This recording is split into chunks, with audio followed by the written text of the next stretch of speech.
सुनेको मात्र होइन, यो भएको पनि हो।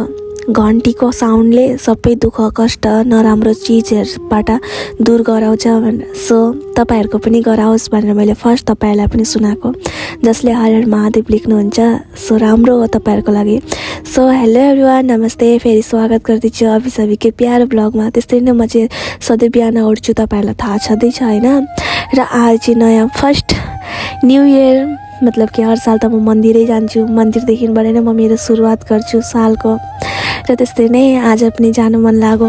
अनि जानु मन लागेको कारण चाहिँ यही हो कि म भगवान बेगर सुरु गर्दिनँ केही, मतलब कि यो न्यू इयर सुरु गर्दिनँ सोचेँ। अनि मम्मी, म अनि बहिनी गएका थियौँ।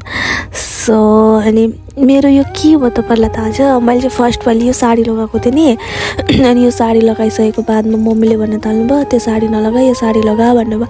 अब मम्मीले त नि त मैले खाइरहेको भात यो नखा अर्को खा भन्दाखेरि म त्यस्तो टाइपको छु, तपाईँहरूलाई के भन्नु। अनि आजको दिन यति धेरै मान्छे पिकनिक गएका नि। ओ माई गड, हामीको यतापट्टि पिकनिकको जग्गा बहुत राम्रो छ नि त। अनि आमामा म के भन्नु, मैले त लागेको थिएन। हेर्न बाटोमा मुसा भेट्यौँ कि, अनि त्यस्तै नै यस्तो घाममा। अनि मैले चाहिँ कोहीसँग नलजाई, कोहीसँग केही नसोची, हस् म मन्दिर जाँदैछु, कसलाई के मतलब, आफ्नो धुनमा हिँड्नु होइन। झन्न भगवान् किन हुनुहुन्छ नि। झन्न एउटा टमटम भेट्यौँ। अनि टमटममा बिचरा साँच्चै भनेको त्यसको पनि राम्रो साल जान्छ होला हौ।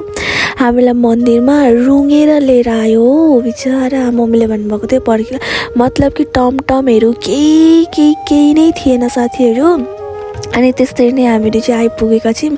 अनि आइपुग्दाखेरि चाहिँ कस्तो घाँटी कस्तो हुँदैछ हौ मेरो। अनि त्यस्तै नै अनि आइपुगेर यहाँ दियोहरू लिनु थाल्यौँ, मम्मीले हेर्नु हुँदैछ। अनि नि साथीहरू फेरि एकबार मन्दिर आउनेछु। किन आउनेछु त्यो तपाईँहरूलाई त्यही दिन थाहा हुनेछ, जुन दिन आउनेछु होइन।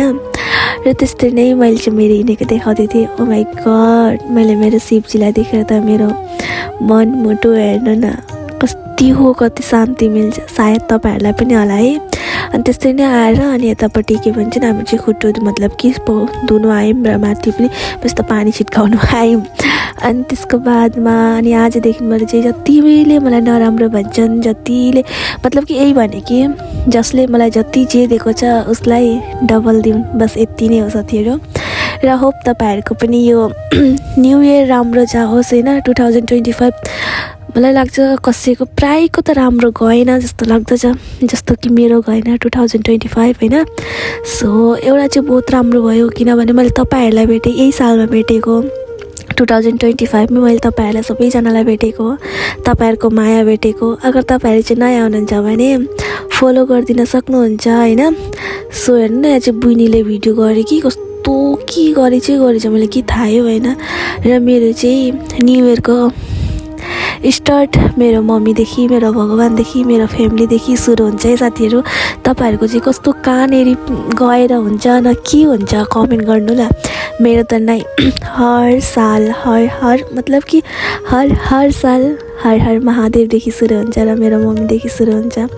र बहिनीलाई चाहिँ स्लो मोसनमा भिडियो बनाएछु साथीहरू, त्यो चाहिँ इग्नोर गरिदिनु होला होइन। र उसलाई फोटो मारिदिन्छु भन्दा पनि मान्दिनँ, भिडियो बनाइदिन्छु भन्दा पनि मान्दिनँ। अब म के भन्नु त्यसलाई। अनि लु न त मेरै घर भनेर उसलाई पनि दिएको थिएँ।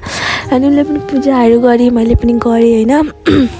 बस के माग्नु भगवान्सँग, भगवान्ले हामीलाई शरीर हात खुट्टा सबै जान्ने बुझ्ने ज्ञान दिनुभएको छ, त्योभन्दा अरू के नै दिउन् भगवान्ले।